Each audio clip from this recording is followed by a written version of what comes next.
Dogs. We love them.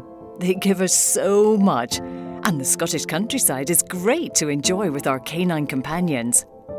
But as dog owners, it's our responsibility to prevent our dogs from causing trouble in rural areas. And that means being sheep-wise. People don't appreciate that the dog that curls up beside them every night, their loving, loyal pet, can in an instant turn into a killing machine.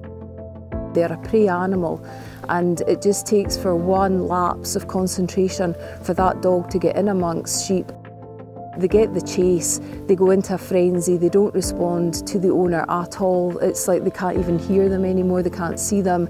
And once they start in amongst the sheep run, and it just escalates into the most horrendous nightmare for both parties. There's not a typical type of dog that will chase sheep, they all have the potential to do so. I would urge all dog owners who live near livestock to make sure that their gardens are properly secure.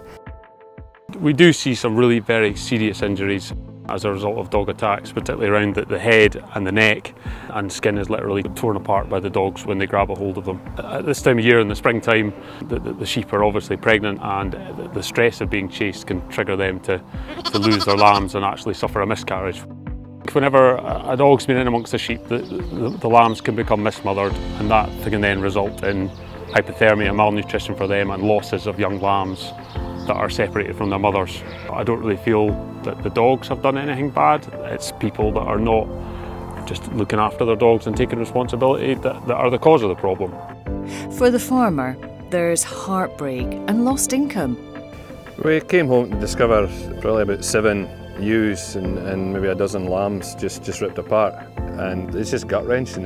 Can't describe how you feel. The stock you've reared all year and see it's not about profits. Any farmer doesn't want to see things suffer, and it's one of the most terrible things you can experience. And for the dog owner, there's dismay and potential criminal prosecution. To have to put a young, healthy dog to sleep, it's very upsetting for me, it's very upsetting for the owner, and it's totally preventable. Come to the countryside, but keep your dog under control and enjoy the countryside. Don't let your dog go into fields and become a killing machine.